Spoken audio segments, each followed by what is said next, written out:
Hey friends, welcome to Post to Post. My name is Neil, and thank you so much for taking the time out of your day to join me here for this one. We're going to discuss Nashville versus Colorado, a powerhouse versus a team that kind of, I wouldn't say just snuck in the playoffs, but you know, they've had their issues recently. So this should be a clear decision versus, if we're talking prediction, this should be a clear decision. I don't know if it necessarily is, though, and I might take some heat for that a little bit later in this video. But before we get into my final prediction, I want to talk stats, okay?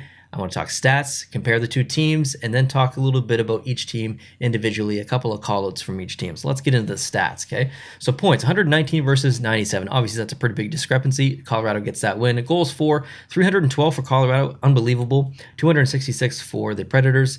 So clearly, Colorado wins that one. They win goals for as well with 234 versus 252 for Nashville. Goal differential plus 78 versus plus 14. So Colorado gets that one too. Power play percentage. Pretty good power play percentage at 24% for Colorado, but Nashville's got them beat 24.4% on the PP. As far as the PK goes, 79.7 for the Colorado Avalanche and 79.2 for the Nashville Predators. Basically even, but Colorado does get that victory there. Now the record versus, okay, each team has gone 2 losses, 2 wins against each other. So there's no real victor there.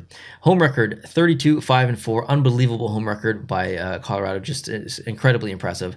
25-14-2, so obviously Colorado gets that one. Away record 24-14-3 versus 20-16-5. Colorado gets that one too. Last 10 games, Colorado 4-5-1. Colorado, what's going on?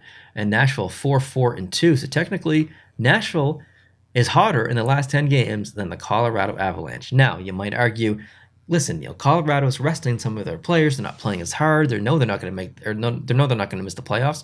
They've let off the gas a little bit. I actually think you're right there. I don't think, if Colorado was in a position where they could have missed the playoffs or they were fighting for a specific position, I think you would have seen a pretty different last 10 record from the Colorado Avalanche. But 4-5-1, I don't know if that's really indicative of who they are. I think that is maybe a little bit of trickery in the stats here, so I'm going to kind of ignore that one.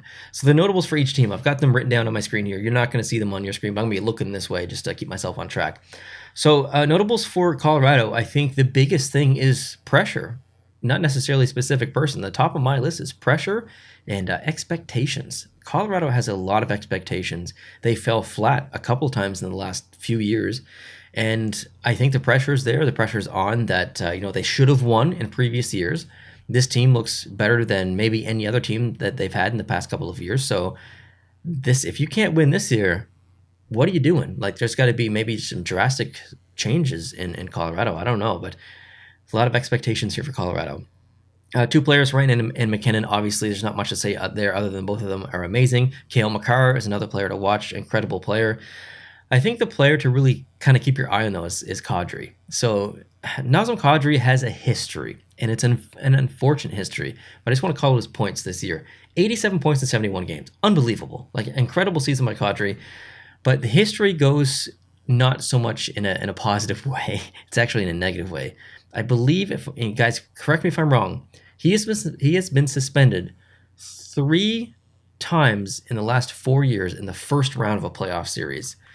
It's something crazy like that. So, I'm a little bit concerned, actually. Like, history repeats itself with Nazem Kadri. So I'm just going to predict now that he gets suspended for some reason, whatever reason, in this series. Don't know what it's going to be, but that's my prediction. That's probably a safer prediction than choosing who's going to win this series. So just a call out there, keep your eye on him. Landeskog has 30 goals in 51 games played, and he's shooting at 20%. So that's pretty incredible. Nashville's got to keep their eye on Landeskog. Honestly, Darcy Kemper, I think, just needs to be consistent. He doesn't need to be amazing and stand out. He doesn't need to stand on his head. He just needs to be consistently good. That's it. So I'm not worried about the Colorado Avalanche goaltending. Let's switch over to Nashville. What's going on over there? I'd say watch out for Colorado. Like, if Colorado's defending on a penalty kill, watch out. They're very opportunistic. They will try and strike on the penalty kill. They don't care. Like, they can do it. Like, they have that ability. So if I'm Nashville, I'd say, whoa, just like let's take a step back. Let's be a little bit more responsible on our power play, maybe from a typical team. Let's keep our eyes on those big guys on that team, just because they're going to try and strike on their penalty kill. Yossi's been amazing. He's got 96 points in 80 games, just unbelievable seasons from him. Duchesne getting back to his roots and playing very well. I'm very happy to see that. Forsberg, 84 points in 69 games. Amazing, like usual. Tanner Jeannot, watch out for him. I think he's been an unbelievable player for the Nashville Predators. I can't wait to see him in these playoffs. He's a young kid doing great things. And UC Saros, I think he just needs to be UC Saros. He's been amazing. He just needs to not get injured, basically. I don't think Riddick and Net as the backup is a safe choice. I would be highly worried if I was a Nashville Predators fan if something happened to UC Saros. To me, that's the end of the season for the Nashville Predators. So hopefully UC Saros does not get injured. Hopefully he plays as good as we know he can play. And this is going to be a real interesting series. I see a lot of people blindly and without even thinking about it, picking the Colorado Avalanche to sweep, not just beat, sweep the Nashville Predators. And that's probably the easy choice because it's Colorado, but I really truly believe that this series is going to be a lot closer than most people think. I honestly believe that this could go at least 6 games. I think it could even go 7 games. Like, that's how much I truly believe that Nashville has something special going on. I think they're going to push Colorado to their limits, and I believe that this could go 7 games. I'm going to say 6 though. I'm going to say my prediction is going to be Colorado in 6. And I think even that will upset people, like as if I'm giving too much credit to Nashville, but I don't think that. I think Nashville could push this to 7, and I would even go as far as saying that I wouldn't necessarily be surprised if Nashville won this series, and that might be more controversial than anything that I've said so far in this video. But yeah, if Nashville walked away from this one with the W, I wouldn't really be surprised, and I'm clearly in the minority there, and I'm probably going to get some hate comments for that, but that's what my gut tells me. That's what my gut tells me. Now, who do I want to win?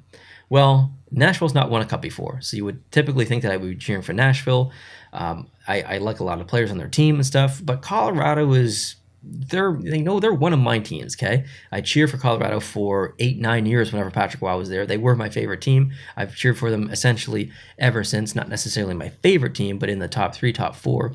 I've been following them forever. Plus, you get Nathan MacKinnon, who's an Atlantic Canadian like myself.